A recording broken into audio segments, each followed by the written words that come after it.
About your future plans, at least near future, future plans. Where do you see yourself in 5 year time, 10 year So in the time? next 5 years, my goal is to have 25 teams in Southern California. So that's the next 5 years. 25. So we'll have a team in 25 market centers in Southern California. You have 3 now, right? Yeah. Because with expansion, what Gary talks about is, hockey stick? It's like 4 a year. It's more than 4. Yeah, but watch this. You've seen a hockey stick, right? stick, Hockey yeah. stick is, Yeah. imagine this part.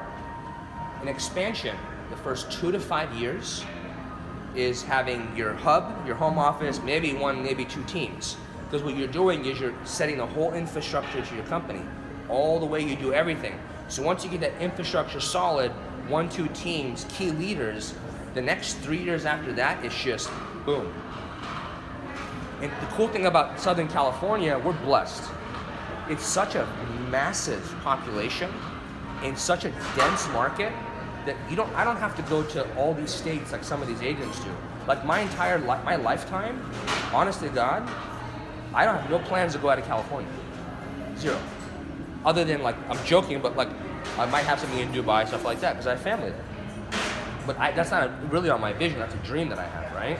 But my real vision, I'll have 25 teams in Southern California, and we'll sell 4,000 homes a year. That's gonna happen, right? So that's the vision. But everything I do today has to lead up to that moment, right?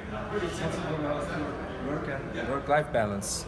I mean, you used to have some issues. Yeah, I used to. So it's always a challenge. I work probably about 50, 55 hours a week right now, right? My schedule is very simple. Like Monday through Friday, here at least, my kids are in school. I have an 8-year-old daughter. I have an almost 6-year-old son, and then an almost 4-year-old daughter. So 4, 6, and 8. Girl, boy, girl. 2 of them are in school. I take them to school every single morning at 7:40. 8 a.m. they start. I walk them to class, right? And then from 8:05 I leave their school. I'm in the office by 8:30, right? I do my journal, get on the phone, and then live my day. And I'm back at home at 5:30 or 6 every day. And Sundays off. Sundays off. Saturdays sometimes, depending on the goal. It's a lot better. Before it was 7 days a week. Now I actually have time off. Depends what it is. But sometimes it can get a lot. It can get no matter how many hours I work, because I'm so damn ambitious. The past 3 nights I didn't sleep because I'm thinking about I can't sleep because I have goals in my head. That's a problem, right? So I got to learn about ways where I got to detach, decompress. Like last weekend, I called my wife on a Wednesday. I said, I'm tired. I got to get out. These next couple weekends of work and convention. So Saturday morning, last weekend, to Sunday night, I took them up to the mountains in Big Bear right here, and we went, snow and all that stuff, and I shut my phone off, gave it to my assistant, and I left. I had to shut my brain off. What if I'm in, let's say, Pasadena, and we met, and you want me to be part of your team, Yes. one of your expansion teams? Yes. Why would I want to work with you instead of working in the market center? Great solo question. in Pasadena? Oh, such a good question, man. So, did you hear that question? Did you hear that? Yeah. Okay, cool. So I get that all the time, right? When I ask questions to people that I think, because I'm always talking to agents about, they're on my bench. But the first thing I ask them is, what's their mindset? Because I played American football for 6 years. So I was always a team player, always. So I have team in my blood. I always ask people, and I kind of tell if they're a solo-based person or if they're a team-based person. You could just tell when you get to know that, right? So if I know they're a solo-based person, I'm not even wasting my time. Because no matter what I do, they want to do their own thing. They want to have their own brand. They want to. It's their show. God bless you, because that's amazing. But that won't work with me. But if I know that they have a team background, they played sports, they thrive with support around them, then we're having a dialogue. So first, I find out who they are. Then, if they're a team-based person, then they ask me, or we talk about, why do I want to be on your team, or why shouldn't I just sell on my own? I say, hey, there's nothing wrong with that.